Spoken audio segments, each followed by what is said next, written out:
बोलिए सद्गुरु महाराज की जय, सच्चे दरबार की जय। आज का विषय है भूल भुलैया।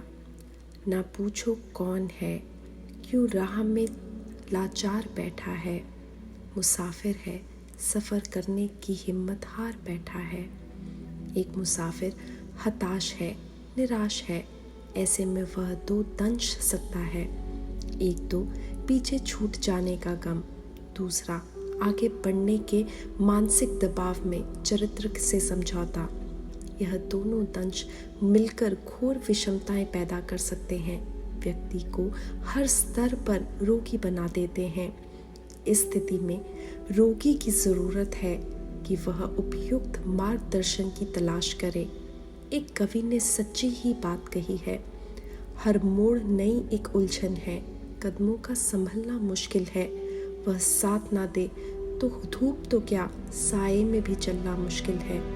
एक ऐसे ही जीवन की कश्ती थी जो तूफानों में डोल रही थी, पलटने ही वाली थी कि माझी ने पतवार संभाल ली। यह नौका थी उस शिष्य की और माझी थे एक जैनी गुरु। जापान का एक अत्यंत ही एकांत क्षेत्र था। जैन गुरु अपनी कुटिया में साधना में लीन थे। भारी कदमों से शिष्य ने भीतर प्रवेश किया, मानो गुरुदेव उसी की प्रतीक्षा में ही थे। उन्होंने तुरंत नेत्र खोला और बोला, ये क्या वत्स, इस प्रकार हताश और बिखरा हुआ तो मैंने तुम्हें पहले कभी नहीं देखा। क्या कोई पारिवारिक समस्या है या फिर सामाजिक? कहीं कोई शारीरिक रोग तो नहीं हो गया तुम्हें?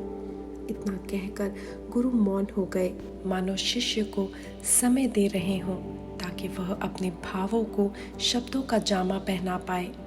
कुछ पलों बाद शिष्य की आंखों से अश्रु मोती झरने लगे। वह झुका, गुरु के चरणों में अश्रुओं से उनके चरणों का प्रक्षालन कर दिया। लेकिन जब दया की प्रतिमूर्ति वह गुरुदेव समक्ष हो तो अनकहे भावों को भी शब्द मिल जाते हैं। यही शिष्य के संग भी हुआ। अस्पष्ट कंठ से ही सही, पर वह अपने भावों को स्पष्ट करता हुआ बोला, मुझे मेरा मार्ग समझाइए गुरुवर, मुझे मेरा रास्ता दिखाइए। बस बहुत हो गया स्वयं के प्रति छल, अब और नहीं छल पाऊंगा अपने आप को। आपने तो मेरा तीसरा नेत्र जागृत किया है, परंतु मेरी दशा तो देखिए। मेरे दोनों स्थूल नेत्र केवल दूसरों के अवगुण देखते रहते हैं, स्वयं के नहीं। मेरे तीसरे और दूसरे नेत्र द्वारा गहराइयों में उतरने का अवसर ही नहीं मिल पा रहा मुझे। गुरुदेव, शायद मैं अपना जीवन जीना ही भूल गया हूँ, केवल दूसरों का निरीक्षक बनकर रह गया हूँ। उनकी अच्छाई बुराई में ही खोया रहता हूँ।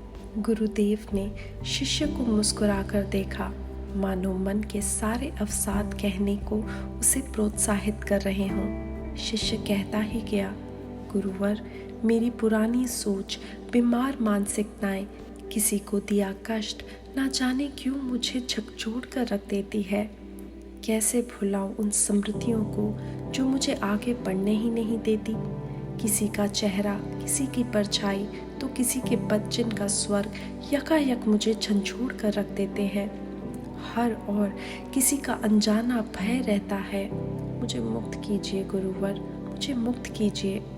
गुरु ने कहा, ठीक है वत्स, तुम्हारी बुद्धि की सुलझन एक उलझन से गुजरती हुई तुम्हें प्राप्त होगी। शिष्य ने कहा, मुझे हर एक उलझन स्वीकार है भगवान, परंतु मेरी समस्या का समाधान कीजिए। कुछ दिनों बाद गुरुदेव की प्रेरणा से शिष्य को एक स्वप्न आया। उसमें उसने देखा कि वह अपने गुरु के समक्ष बैठा था और वह उसे आज्ञा देते हुए कहने लगे, तुम्हें उस आश्रम के ठीक सामने वाले बगीचे में जाना है। वह बगीचा अपने आप में ही एक भूल भुलैया है, उससे पार होना है। पर ध्यान रखना कि सामान से भरे हुए इस बस्ते को अपनी पीठ पर लादकर ही चलना।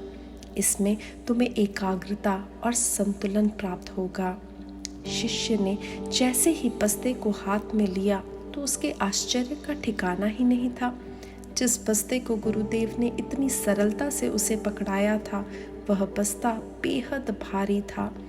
दोनों हाथों से उठाकर भी उसे पीठ पर लादना असंभव था, परंतु भीतर का बोझ भी तो हल्का करना था।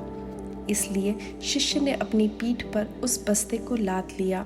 धीमे किंतु उत्साहित पग बगीचे की ओर बढ़ने लगे।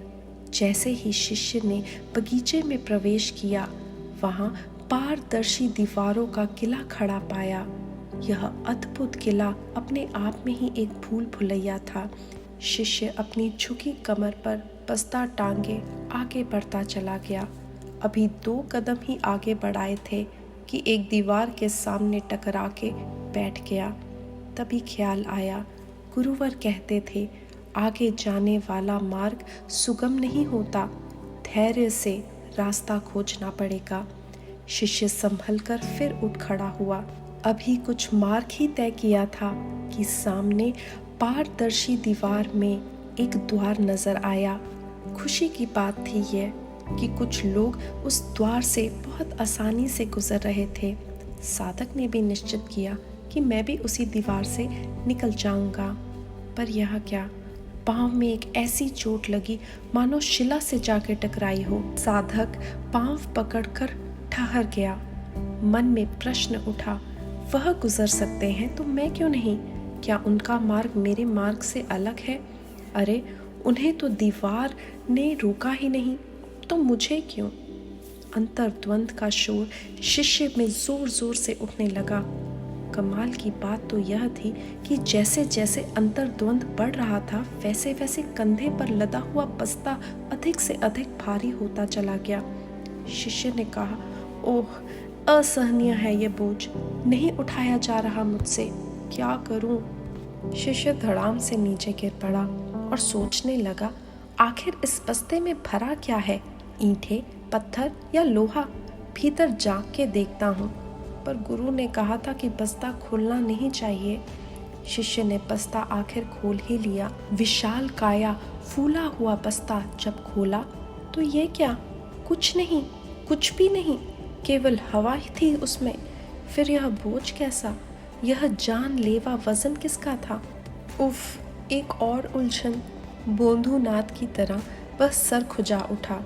तभी उसकी चेतना की आवाज भीतर से गूंजी, अरे बोंधुमल, बस्ते में तेरा ही मन है, निराकार मन, जो दिखता नहीं पर होता इतना भारी है कि सीने पर भार महसूस करता है, पर मन का ही तो भार है जो अवसाद बनकर तेरे संकल्पों की कमर तोड़ रहा है। यह मन का ही भार है। शिष्य के हाथ सीने पर चला गया। भीतर छुपे मन को झंझोड़ते हुए बोला, उसने ऐसा क्यों कहा? क्यों किया उसने मुझसे ऐसा? वह इतना लोभी क्यों है? उसकी हर हरकत मुझे तकलीफ देती है। उसने तो मेरा कितना बड़ा नुकसान किया था, और वो तो मुझे एक आंक नहीं पाता। नफरत है मुझे उससे। जैसे जैसे मन की उलझन बढ़ी, बस्ते का भार भी बढ़ता चला गया, इतना भारी कि रीढ़ की हड्डी बांस की तरह चरमराने लगी। घुटने बोझ से अकड़ाने लगे। एक एक पग उठाना शिष्य के लिए आफत बन गया। वह झुकता ही चला गया। तभी शिष्य के गुरु के वचन याद आए, तेरी श्वासों में हर ताले की चाबी है, हर समय साधना कर, सुमिरन कर। शिष्य ने ध्यान खींचकर सुमिरन में लगाया, मन को श्वासों में जोड़ा। कुछ ही पलों बाद वही मन जो काला था वह उजला होने लगा। उससे उठने वाले विचारों की दशा और दिशा सुधर गई। सुंदर विचारों के फूल मन में खिलने लगे। छोड़ना, ये छोटी मोटी बातें हैं। तेरे जीवन का लक्ष्य तो बहुत विराट है इन सब की तुलना में। क्षमा कर जिन्होंने तेरा दिल दुखाया है, क्षमा मांग जिनका दिल तूने दुखाया है। कोई आसपास नहीं था, इसलिए शिष्य मन ही मन क्षमा दान की गुहार करने लगा। अरे ये क्या? यकायक बस्ता हल्का होने लगा। शिष्य मुस्कुराया। एक गहरा सूत्र उसके हाथ लग पड़ा, पर अभी भी काफी बोझ था जिससे उसे निजात पाना था। कदमों तले भूल भुलैया का लंबा पथ था जो तय करना बाकी था। शिष्य आगे बढ़ने लगा, पर कहाँ जाए, कैसे जाए? अभी तनिक आगे ही बढ़ा था कि एक ठोस दीवार के सामने आ खड़ा हुआ। उसके दाएं और बाईं तरफ रेशमी पर्दे लगे थे। तभी उसकी नज़र 2-3 सह यात्रियों पर पड़ी। वह भी भूल भुलैया में कैद थे। शिष्य की तरह इस स्थल पर आकर फंस गए थे, परंतु यह क्या, उन्होंने तो झट से रास्ता बना लिया। वह रेशमी पर्दे के नीचे से होते हुए निकल गए। वाह, क्या मार्ग बनाया है इन्होंने, काफी चतुर लोग हैं ये। क्यों ना मैं भी इन्हीं के पीछे चल पड़ूं, शायद भूल भुलैया जल्दी पार कर लूंगा। पर फिर विचार आया। दोनों हाथ विनय में जोड़ लिए, मन गुरु के चरणों में लगाया और बोला, हे गुरुवर, क्या यह कर्म करना उचित है? क्या यह आपको प्रसन्नता देगा? क्या यह आपकी दृष्टि में मेरे लिए गर्व और प्यार बढ़ाएगा? मार्गदर्शक कीजिए गुरुदेव।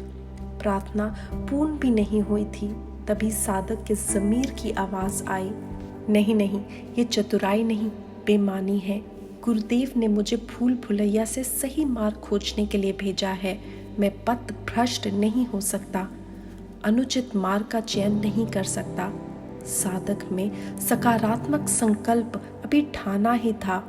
यह क्या, द्वार खुद ब खुद उसके सामने आ गया। वह खुश था क्योंकि एक अन्य गहरा सूत्र उसके हाथ लग गया था, पर भार अभी भी कंधों पर था। कदम अब भी भूल भुलैया के चक्कर काट रहे थे। घुटन थी, उलझन थी, तड़प थी। अभी एक छोटा मोटा निदान ही मिल पाया था, पूर्ण समाधान नहीं। जीवन में प्रकाश तो था, पर धुंधला सा। उस प्रकाश को पाने की तड़प उसके अंदर बहुत ज़्यादा बढ़ने लगी। अंदर के साधक ने उसे झंझोड़ा। उस भूल भुलैया में साधना की अवस्था में बैठ गया। इतना गहराता चला गया वो कि उसकी साधकता को पंख लग गए। उसने पाया कि उसका बस्ता हल्का होता जा रहा है। उसके कदम धरा से ऊपर उठते चले जा रहे हैं। वह भूल भुलैया की ठोस दीवारों और रेशमी पर्दों से ऊंचा उठ गया और वह उड़ने लगा। हवा में तैरता हुआ बगीचे की भूल भुलैया को पार करने लगा। अब कोई रुकावट ना थी, कोई उलझन ना थी, बोझ भी नहीं था, केवल स्वतंत्रता थी, गति थी, उड़ान थी, लक्ष्य की ओर। शिष्य उड़ता हुआ पूरी भूल भुलैया को पार कर गया। इसी के साथ उसका स्वप्न भी टूट गया। नींद से जागते ही वह गुरुदेव की कुटिया में जा पहुंचा, दंडवत प्रणाम किया। एक बार फिर अश्रु की धारा झरझराने लगी, पर अब उन अश्रुओं में आनंद था, गुरुदेव के प्रति धन्यवाद था। अंतर्यामी गुरु भी मुस्कुरा दिए।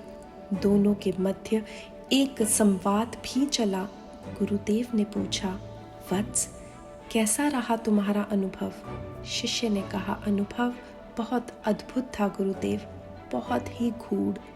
गुरुदेव ने फिर पूछा, तुम्हारा भार कैसे कम हुआ? भूल भुलैया में मार्ग कैसे मिला? शिष्य ने कहा, गुरुवर, आपकी कृपा प्रसाद से जाना कि बोझ या भार कोई दूसरा नहीं, मेरे स्वयं का ही था। दूसरों की गलती का भार नहीं था मुझ पर, मैंने उन बातों को मन में धारा था, वही भार था मेरे मन का। गुरुदेव ने फिर से कहा, फिर तुम उस भार से मुक्त कैसे हुए? शिष्य ने उत्तर दिया, गुरुदेव, पहले तो नाम सुमिरन से मेरा मन सुंदर बन गया। सद्विचार और क्षमा भाव की खुशबू से मेरा मन हल्का होता चला गया। दूसरा, मैंने जाना कि जब भी मन दुविधा में हो, क्या करूं, कैसे करूं, यह निर्णय लेना हो, तो प्रार्थना ही मार्गदर्शक करती है, हमें सम्मार्ग पर बढ़ाती है। तीसरा और सबसे ज़रूरी सूत्र था ध्यान साधना। यह हमें ऊंचाई की ओर लेके जाती है, बंधन मुक्त करती है। जिस साधक के पास यह तीनों साधन हो, वह दुनिया के किसी भी भूल भुलैये को पार कर सकता है। गुरुवर ने बहुत ही प्यार से शिष्य के सर पर हाथ सहलाते हुए कहा, तुम यह सब जानो, इसलिए तो परिस्थितियों में फंसा दिया था तुम्हें। शिष्य ने एक बार फिर से नतमस्तक होकर अपने अश्रुओं से गुरु के चरणों का प्रक्षालन किया। बोलिए सतगुरु महाराज की जय, सच्चे दरबार की जय।